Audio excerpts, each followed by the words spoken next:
Okay. Let's go into your reading here. The first two cards we have out is the Temperance card and the Judgment. The Judgment card, let's talk about this one first because I put the ones that came out first, mainly because they dictate the overall theme of that cluster. So the Judgment card indicates a lot of contact, a lot of communication, a lot of family reunions and things like that coming through via social circle, family unit, as well as new beginnings in all aspects of your life as well, okay? So the Judgment is a card that indicates a new phase in your life is beginning. And I feel like you come into this new phase in your life in a very wobbly manner. Like you're kind of like uncertain. You're taking temperature and you're just like treading very, very slowly and you're not really sure if you're on the right track.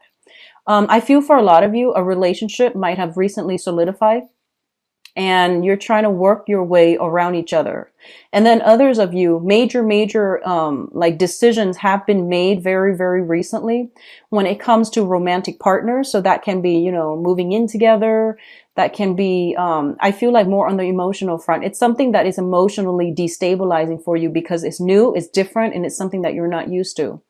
I also feel there are some family things coming through where one parent might be feeling under the weather, you're far away, you're hearing about this and you're contemplating, taking a trip to come see them. And likewise, I feel like something about family, especially for those of you with children, medical, procedures, diagnoses, and even coming in for tests, coming in for flu shots, coming in for maintenance when it comes to the health of a child or health of parents. So all of these things are coming through in very, very subtle ways, and they all hit you like different times of the month.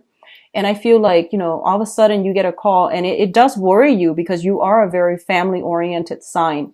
And I do sense, like you identify very, very strongly with your family unit. Even if you're single right now and you don't have a family, I feel like that childhood family that you grew up in, whatever affects them, you feel like it affects you.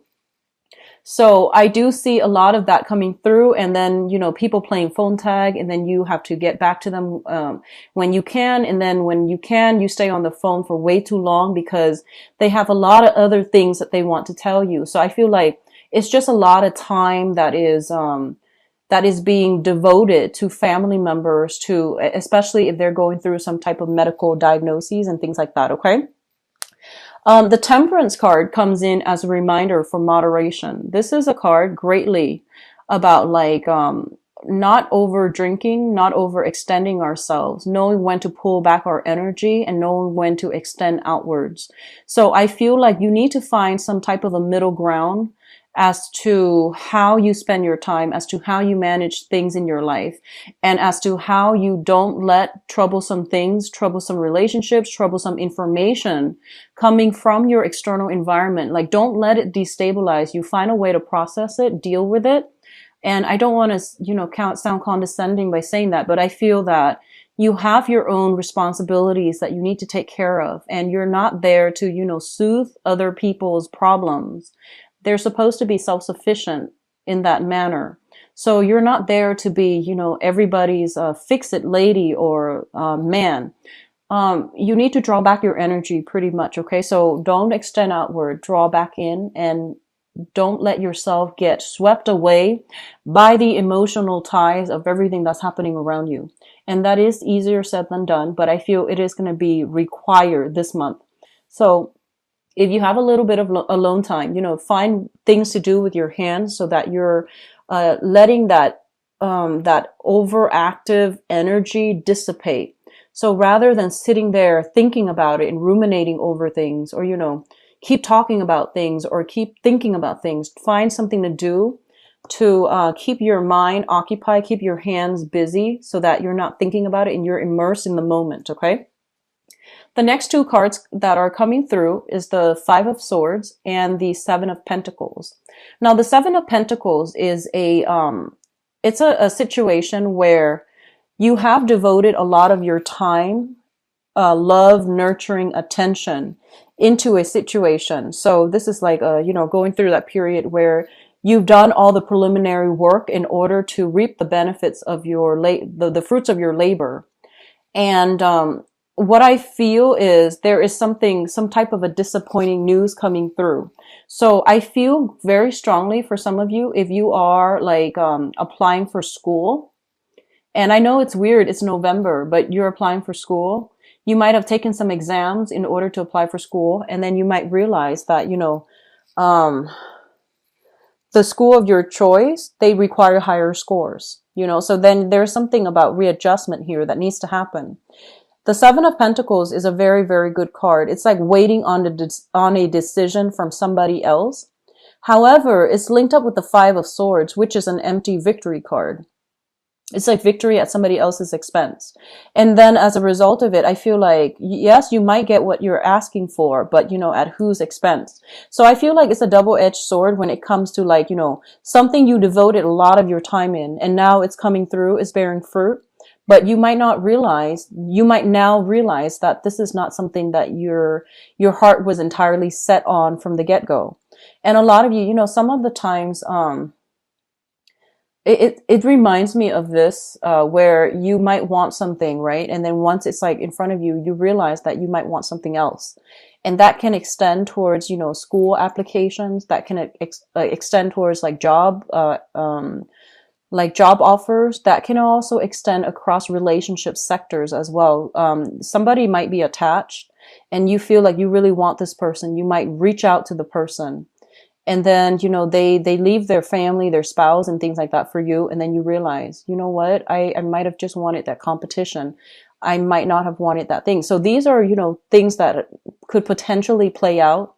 And either way, what it does is that it allows you to see and allow you to know and allow you to get some confirmation as to what it is that you really want to begin with. And which ones of those things which ones of your desires are actually based on, vanity, based on unrealistic expectations, or based on just, the whole point about winning, wanting something just because you can't have it, or wanting something just to prove to yourself that you can attain it. But then once it's within reach, you might now realize that you don't want that to begin with. Okay. So there's something of an element here about, knowing what you want, in that truth, that revelation might come about as a double-edged sword. For others of you, and I'm getting this message very, very strongly, I feel honestly that you might be in a love triangle. And I'm going to do your love reading in a little bit. So I hope, that will allow you to get some insights into your specific situation. And I feel if you are in a love triangle, you might already know that you're in a love triangle. This is not going to be like revelation, things coming in as a surprise, okay? So I feel like you might be attached to somebody, and you might be in starting a new relationship, or you might be coveting somebody who is in a relationship. And I feel like, they might tell you, oh, I'm going to leave so-and-so, and I'm going to leave them, and it's going to happen, 2 months from now. And like whatever they tell you, you've been waiting, and then you realize, you know what, they're stringing me along, so I need to like cut them out of my life. So I feel this sense of realization, this sense of closure, this sense of finality is actually coming through for a lot of you. And I hope you're not dealing with that on the romantic front. If it works out in a work environment, I feel like, they're telling you, oh, you're going to get a raise, a pay increase, a promotion, and you wait. And in the meantime, you're waiting. You're working very, very hard. You're like working your butts off.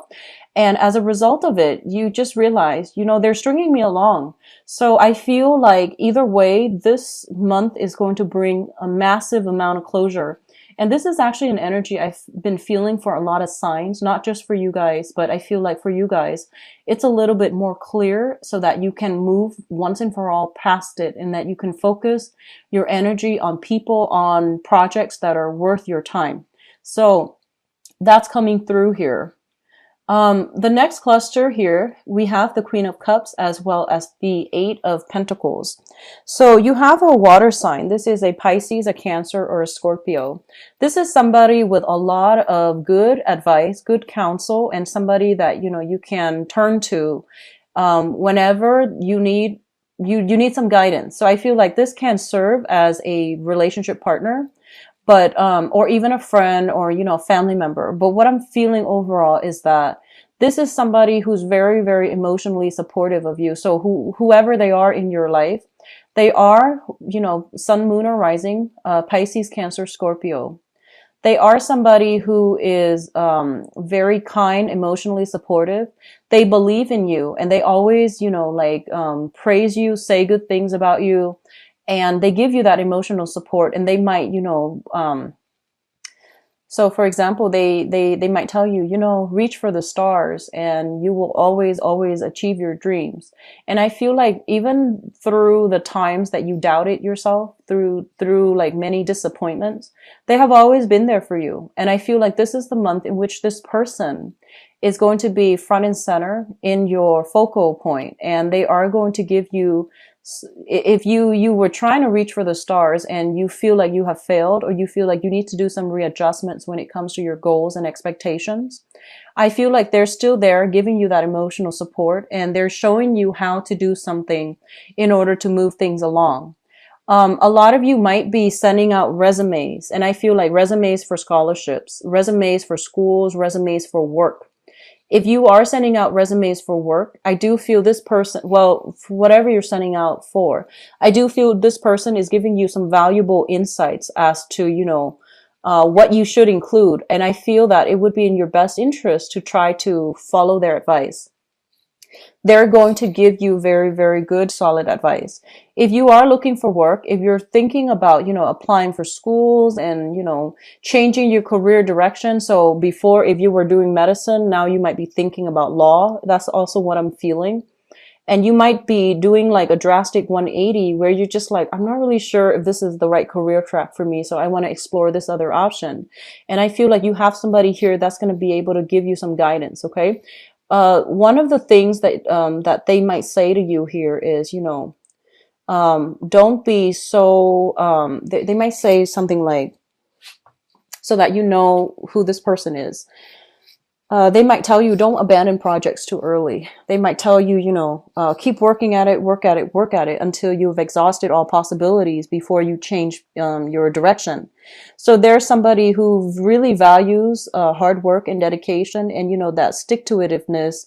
And they might tell you, keep working, keep at it. You're going to be good. You're going to be safe. You're going to be okay. And you deserve it. So I feel like they keep pushing you to work towards a specific goal and to never give up. So that's the type of emotional support you're getting from this person, okay? And they're going to help you along the way as well. Job applications, I do see that. I see scholarship, grants, applications. And I feel like it's highly competitive as well, okay? So you have to somehow make yourself stand out, because I feel like you're competing against many, many, many people. And there are a lot of, for example, if it's like an internship that will allow you to work with a very, very prestigious organization. And I feel that there are a lot of people vying for, it's like one position and, thousands of people are vying for it. So I feel like you're applying for some important jobs or internships or scholarships. And I feel like the competition is fierce. So you need to be very cutthroat about it. So that means, don't be too humble. Try to, I guess, like emphasize your skills, your assets, and, don't downplay your potential. Try to, what is that? Try to emphasize your contributions. Try to, hype yourself up, because I feel like the pool that you're competing against, they're very fierce, okay? And you might be competing against like mid-career level professionals, and it's a different ballpark is what I'm sensing. So you need to work at it, and you need to like emphasize all the things that you have to offer, your past contributions, the work that you've done in the past, so that you can win this thing. Okay. So I feel like whatever work you put in is what you're going to get out this month. So that means studying, spending enough time studying rather than staying up late,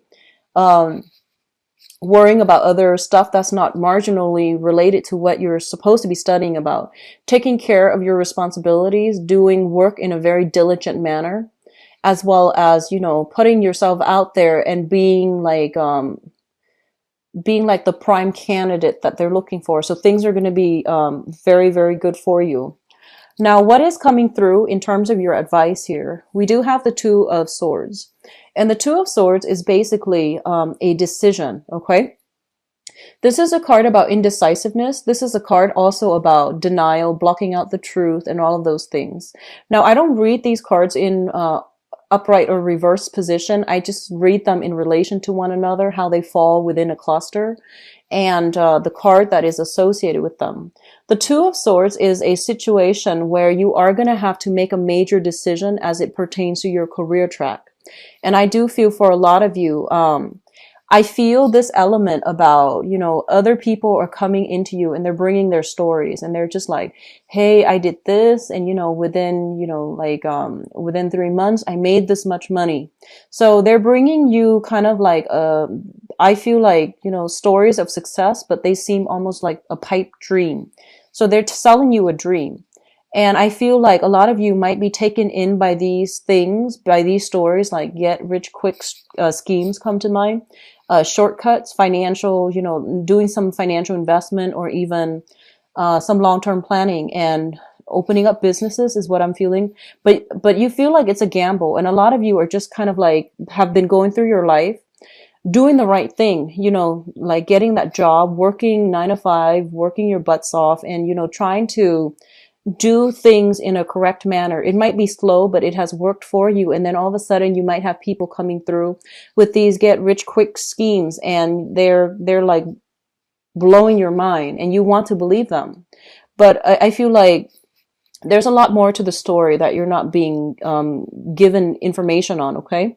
And I feel like it might have worked specifically for them. Maybe the timing was just right for them.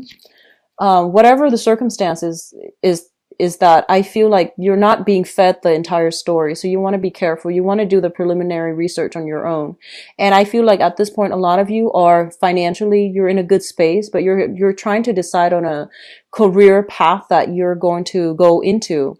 I see a lot of people in the medical profession potentially shifting into the administrative role. So you might be a nurse and now you might want to be a head nurse where you are in charge of scheduling. You might be doing, public health on the ground, and then you might shift more into the administrative aspect of that. You might be changing career path, med school, law school, for example, or starting med school, starting law school, like what profession it is that you're trying to get into. I feel like all of these things are being brought up for reexamination, and a lot of you're starting new major chapters in your life when it comes to higher education, when it comes to career advancement. And so all of these things, all of these doubts, all of these questions are coming through and it's completely normal. But I feel like, you're showing up here as the Queen of Pentacles and this is your energy. So it's basically saying that, you have been doing things very diligently. So you're on the right track. Okay. So don't doubt yourself. Don't let other people's success story steer you off course. Okay, so keep whatever you're doing because you're on the right track. We also have as well the Wheel of Fortune. And the Wheel of Fortune indicates to me that, situations being turned around and things are turning in your favor depending on, how much work you put in, how diligent you were at following and pursuing your own track that is specifically created for you, how you are at handling responsibilities and how diligent you are at being able to triage, being able to manage your time and not let yourself get emotionally riled up by your environment. So, maintaining that calm, the sense of decorum under pressure. Okay. So I feel that coming through. One last thing I'm feeling is that I do sense here that, there is something here and I can't really put my finger on it just yet. It's actually talking a lot about, winning at somebody else's expense. Okay. And I feel like you want to really reassess this situation if you are kind of like a third party. And, that's never a good thing overall. But you also have to think about actions and consequences because with when we are ending on the Wheel of Fortune, with the Justice card, it's divine intervention, divine karma. It's like the divine, balancing of that karmic scale. So if you are knowingly wedging yourself in between a couple, it's not going to end well. Okay. I don't feel it's going to end well. There will be confrontation and there will be decisions that that might not even, be up to you to decide. And then likewise, if you are romantically linked up with somebody, and somebody's trying to get in between you, there will be divine retribution as well. So I feel like depending on which side of the coin you're on, I don't feel you need to worry much if you're doing things by the book and if you're righteous. But I definitely feel something about karmic endings, like karmic ties being broken up.